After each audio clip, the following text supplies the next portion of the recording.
How warm must dough be in order to rise? While making some focaccia this afternoon, my wife said, "Sure, the house is warm, it'll be fine." 1 hour later, no rising. It may be worth noting that our house is 66°F. So we stuck it in a warm oven and it rose just fine. It turned out fine. I'm just glad we weren't trying to get it done for a meal.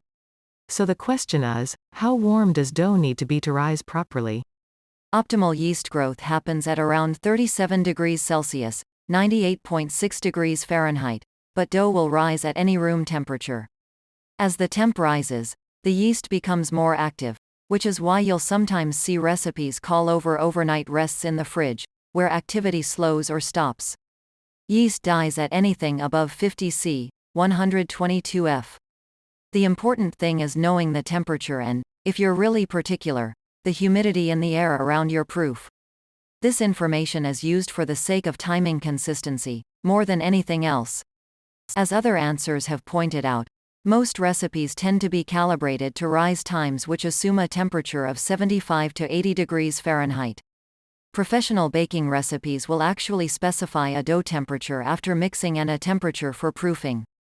However, the question also asks, how warm does dough need to be to rise properly?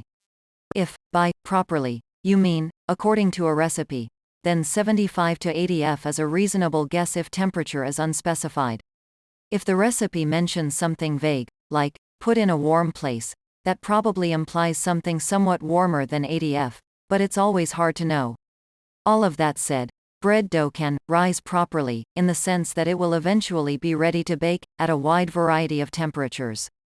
Both natural, sourdough, yeast and baker's yeast become mildly active when you get significantly above freezing, and they don't stop growing significantly until you get over 100 F. For example, a growth curve for sourdough yeast can be found here, see link. 1. Closing parenthesis. From a practical standpoint, there's no good reason to go over 95 F or so, because both sourdough and baker's yeast hit their peak growth somewhere around 90 to 95 F. Going hotter will simply slow things down and generally produce less desirable flavors. Slower rises at lower temperatures can produce various useful characteristics, including increased flavor and better developed structure. Many recipes contain a required or optional, retarding, stage where the dough is placed in the refrigerator from a few hours to a few days for this reason. Yeast growth often doesn't completely stop even then, and some rise will be noticed over a long period. The question brings up one final concern, since it mentions the timing of the recipe. If you wish to prepare dough in the allotted recipe time, but your home is way too cool or too hot, what can you do? There are 3 general approaches to this problem. Today, professional bakers generally use the first method, because climate-controlled equipment is easy to come by. But the other methods are still useful for the home baker without fancy equipment. 1. Make use of a space at a more desirable temperature, as discussed in the question and some other answers. There are proofing boxes for home use with fairly precise temperature control, but most people make do with an oven that was slightly warmed and turned off, a microwave closed with a cup of boiling water placed in it along with the dough, simply putting the dough near a radiator or a warm stove, or some other makeshift device. I sometimes use to cut off the top flaps of a wide but somewhat shallow cardboard box, tape up the bottom to seal it loosely, and invert it over the dough along with a cup of hot water, which I'd replenish periodically for long rises. This allows a lot of flexibility for different size boxes to handle everything from small to large batches of dough. Note that humidity as well as temperature can help rising. 2. Vary dough temperature. Particularly for a large batch of bread, it will take quite some time for the dough to cool down. Professional bakers have detailed calculations, see link. 2. They use to vary the water temperature, see link. 3. In order to arrive at an accurate final dough temperature, if you know your kitchen is 66, you might aim for an initial dough temperature in the 90 to 95 degree range, for example. The dough will gradually cool down as it rises, but on average it might end up with the timing of dough that was kept constant at 75 to 80.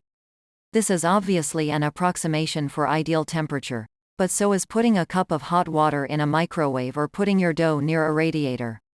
Rising rate can be somewhat regulated by varying the number of folds during proofing.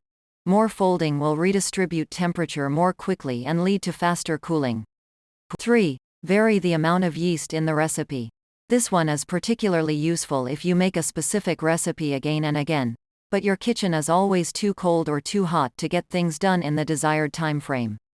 Bakers often find the idea of varying a recipe to be distressing, since there is a common belief that baking relies on very precise measurements of ingredients. Making yeasted bread, however, is not a precise process unless you're doing it with professional temperature-controlled and humidity-controlled equipment. There's absolutely no reason to consider recipe quantities to be fixed in stone. For home bakers, it's often much easier to diverge a bit from the recipe than to recreate some ideal proofing conditions artificially. Many people have attempted to create a dough model that would predict the amount of yeast needed for given temperatures. Considering the question deals with focaccia dough, this thread, see link 4, shows one person's detailed attempt to create a predictive model for pizza, which is often similar to focaccia dough in terms of hydration and other characteristics. Here's the graph, see link 5, used to model activity of yeast at various temperatures. Here's a similar model, see link 6, using sourdough instead of baker's yeast. However, in the real world, dough rises at different rates depending on a number of other recipe details, from the type of flour to how much salt, fat, and sugar are present, if any. Studies often discuss how long it takes for yeast to double in number during a dough rise. I've seen various estimates that time doubles for normal dough temperatures, say from 55 to 85 or so, every time you decrease the temperature by 7 to 15 degrees. That's a big range. In any case, if you plan to repeat a particular recipe, but know your kitchen will usually be at 66 instead of 75 to 80, I'd try doubling the yeast for the recipe as a first guess. See how long it takes to rise, and modify as necessary. I've made these sorts of seasonal adjustments to recipes all the time. I basically tend to use about double the amount of yeast on a cold day in the winter as I would on a hot day in the summer. If your goal is to have a predictable dough that can be baked on a specific schedule, this sort of modification may require the least fuss in the long run, unless you have an actual proofing box with precise temperature control.